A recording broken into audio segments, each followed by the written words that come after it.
Bonjour et bienvenue dans Ose, le magazine de la sexualité et de la vie amoureuse. Je vous parle aujourd'hui des fantasmes et de l'imaginaire érotique.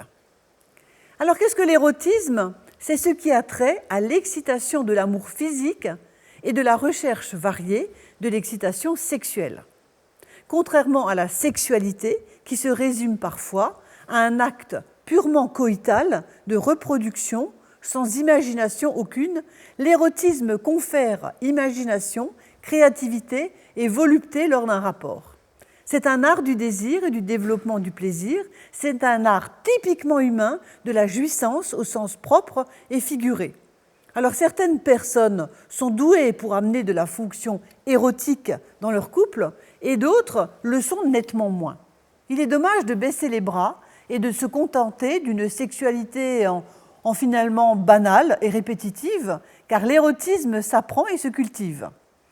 N'oublions pas que le désir s'alimente par la nouveauté et l'interdit, et l'ennui naît avec la routine et l'uniformité. Quels sont les fantasmes sexuels ? Nos fantasmes sont élaborés par un psychisme imaginaire et correspondant à l'expression du désir. Si le fantasme est généralement associé à la sexualité, il peut cependant relever d'autres domaines, tels que le fantasme d'être riche, beau, intelligent, et d'avoir aussi le fantasme de devenir un bon amant. Cette représentation du monde de l'imaginaire provoque une émotion sexuelle et donne accès à un scénario plus ou moins élaboré, avec des mises en scène de personnages, d'attitudes, avec des décors parfois, et des accessoires. Le fantasme trouve sa place entre le désir et la réalité, et dans la plupart du cas, il restera dans le domaine de la création de l'esprit. Les fantasmes sont de précieux atouts pour la sexualité, qu'ils rendent plus riche, plus variée, et qui permettent de développer parfois un aspect ludique.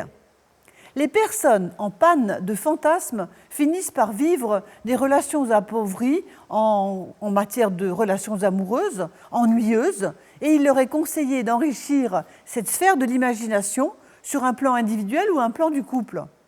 Alors nos fantasmes sont parfois immoraux et ils nous font éprouver de la gêne et de la honte. Ils exercent parfois une fascination indéniable sur notre désir et notre plaisir.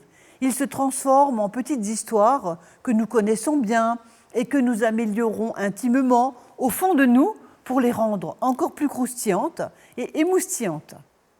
En définitive, un fantasme, quel qu'il soit, n'est jamais puni par la loi, contrairement à sa réalisation. Alors mon conseil, élaborez votre propre boîte à fantasmes en mettant en place des petites scènes érotiques, des costumes, des situations qui vous excitent.